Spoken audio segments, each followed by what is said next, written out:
The Kuro no Kiseki is finally here on the global side of Langrisser. It brought in 3 new characters from that series, but in this video, we're going to be showing off one of them, Elaine. And I'm probably one of the few people that actually wanted Elaine more than Agnes. Why? Well, let's move on and I'll tell you all about her.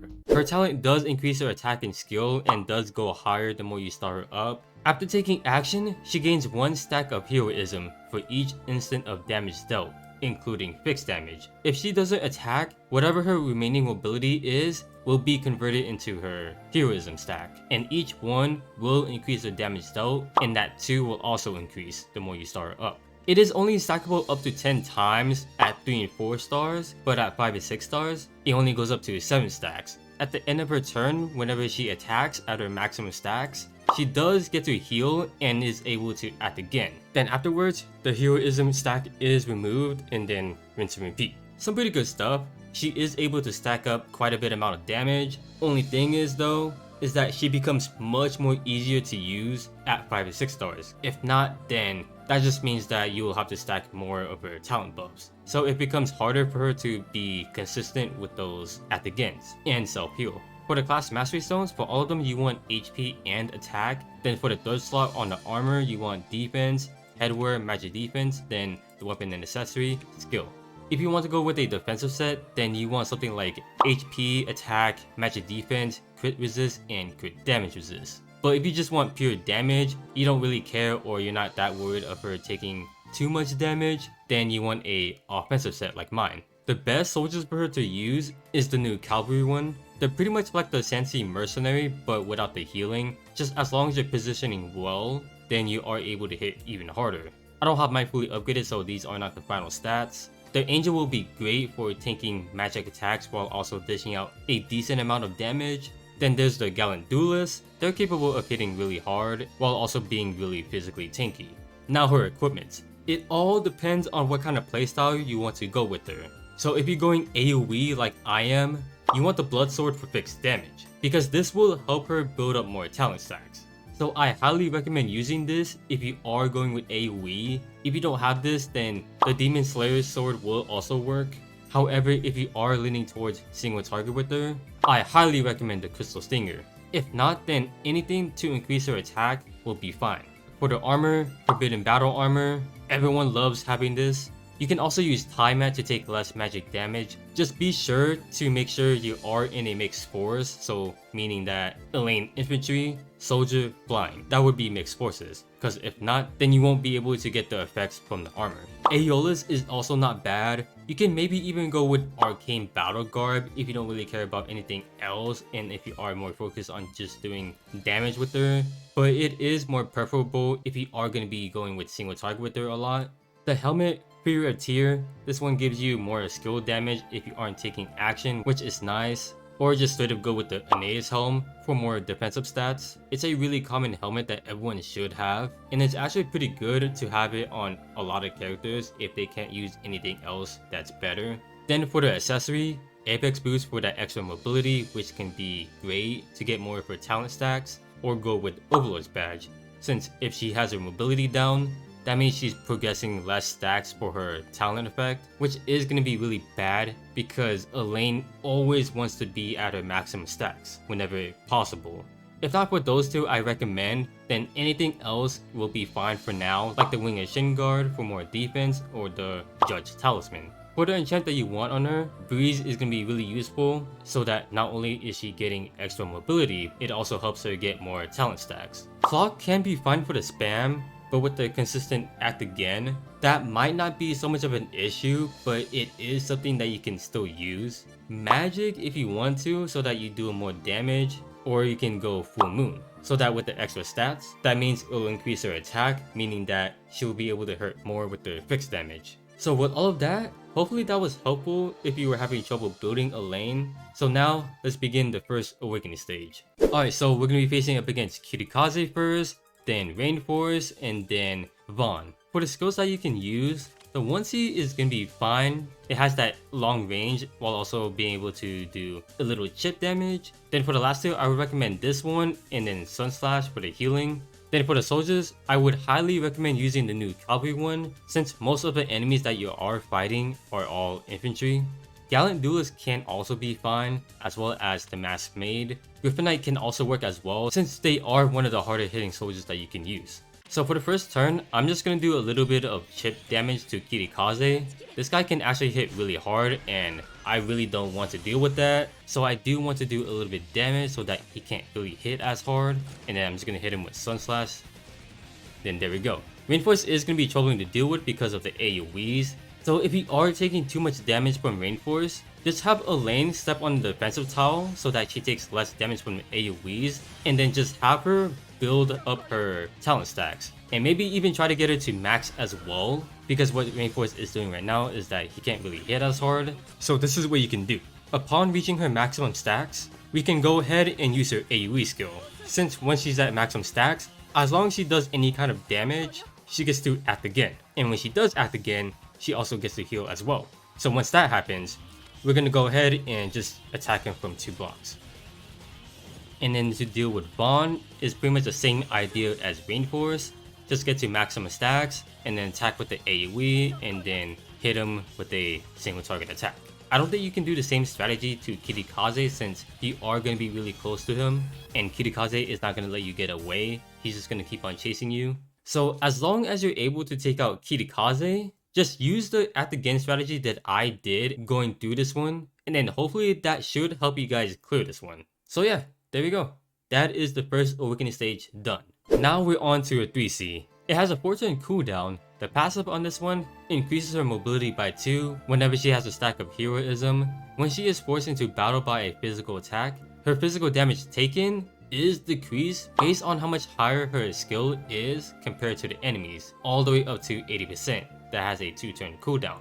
The actual skill itself is a single target that attacks from 2 blocks, and melee soldiers also attack with her. After battle, she is able to do fixed damage up to 3 enemies within 2 blocks of her. And when she defeats an enemy, she gets 4 stacks of heroism. Oh yeah, and the fixed damage is irresistible. So yeah, not bad. This girl has a lot of fixed damage in her kit. The passive on this one is really amazing. It lets her move around pretty easily while also being really physically tanky. So yeah, really good stuff there.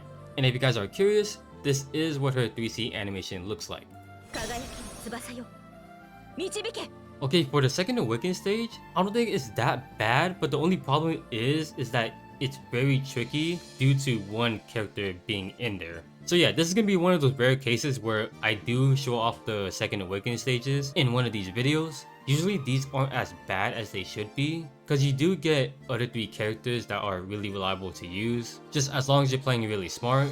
But if you guys are having trouble doing this, then I will be helping you guys get through this one. If not, then you guys can go ahead and skip this part. Alright, so for Elaine, I am going to be going full AoE with her using the new cavalry soldiers, while also carrying her unique single target skill. Most of the time though, I am just going to be playing it really safe with Elaine. I'm just going to have Elaine just sit still so that she gains more stacks. I'm just going to have everyone else just chill in the back, just set up and do all that, let the other enemies come to me. I don't want to do anything too reckless. And then on the second turn, I am just going to have everyone just start attacking. So I'm going to start off with Agnes first. It doesn't really matter.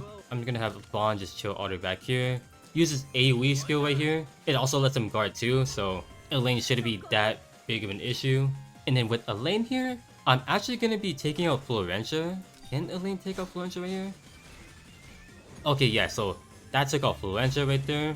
Florentia is just going to be healing while also act again on Elaine. Because at this point, Elaine will be able to act again after doing this attack right there, doing some good damage right there. And I think I'm just going to have her take out Agnes since she is going to be an issue. Do I want to risk it? I mean, you know what? Actually, yeah. I'm just going to have her take out Agnes. Since Agnes is out of the way, no more revive, and most importantly, she won't be able to provide any healing. And then at this point, we basically won. Yeah, you can easily overwhelm them with a bunch of AoEs. You can do all sorts of mix-up attacks with her. And that was so satisfying with the way how Elaine killed Florentia, and then have my Florentia act again on her, and then she did her mix-up by using her AoEs to attack and then act again, then killing off Elaine. So she got to basically attack 3 times right there in a single turn. Oh man, that felt so amazing right there. I knew this character was gonna be so much fun. So hopefully that helped some of you guys if you guys were having trouble with this. So with that complete, let's go ahead and move on to her showcase. So starting off with some basic stuff about Elaine, her talent, whatever remaining mobility is, will be converted into her heroism stack. So let's say that she moves by 1, she has 3 mobility left. And so when we end her turn, she should have 3 stacks. And each time that she gets more stacks, her damage dealt increases as well. So we're actually going to be seeing what a 3C is all about first. So this 3C, as you might know, gives her +2 mobility as a passive, and this thing can attack from 2 blocks. So when I use this skill,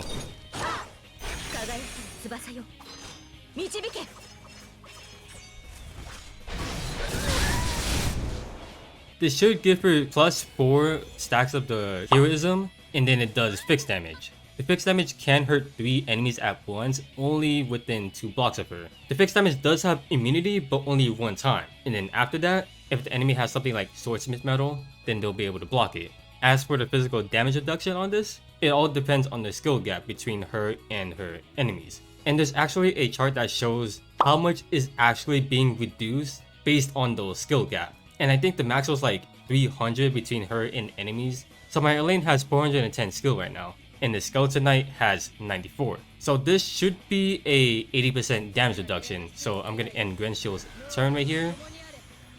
And then, okay, so Aniki can do that, whatever, but this right here, right there, she barely took any damage. And I'm not sure if she would have taken that damage anyways between the stats alone. I'm pretty sure she would have taken at least a little bit more damage, like 1,000 or something.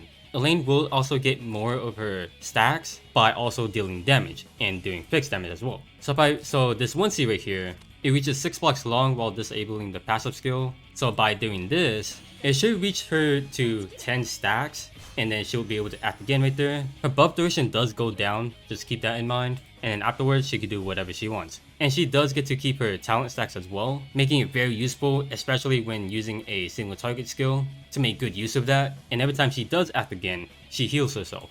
Her 2C AoE skill, it dispels 1 buff on the enemy while also giving her immunity to attack and int reduction for 2 turns. So let's actually see what this looks like.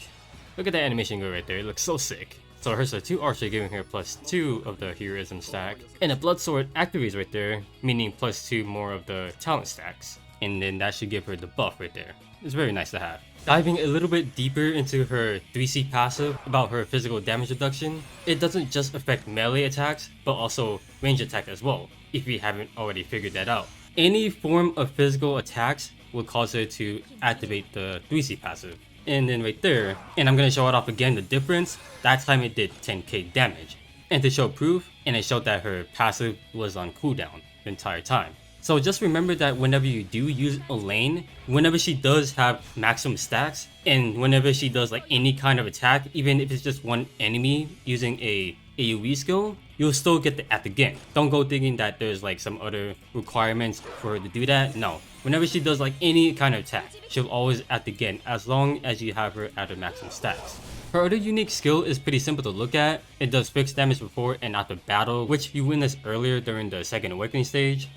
And also be worried that even if she does have any remaining mobility left whenever she does attack, it will not stack since she is attacking. This is very important to remember, since I feel like this is easily forgettable. Just wanted to put that out there.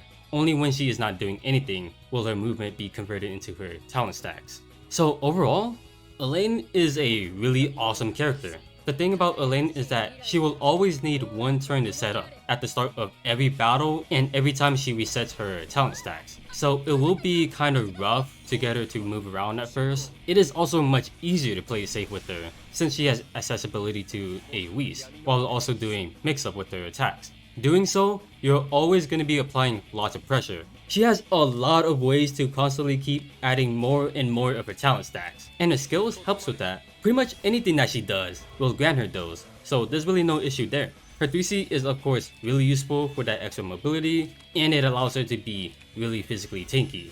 So run angels in certain situations, then her survivability is going to be really crazy. And let's not forget that she has a self-heal as well, whenever she acts again. With how common strategy characters are due to Grenchill, she can do pretty well in Apex Arena. However, you do want her to be at 5 stars to make her even better. 3 and 4 stars you'll have a harder time to ensure that she's always at her maximum stacks, which is 10. 5 or 6 stars, her maximum stacks is 7. So like every 2 turns when stacking, you should reach the max like 90% of the time, if she's at 5 or 6 stars. So yeah, that part about her is what really sucks. She basically has to wait like every act again to really get going, but she gets to do whatever she wants after that. So there we go.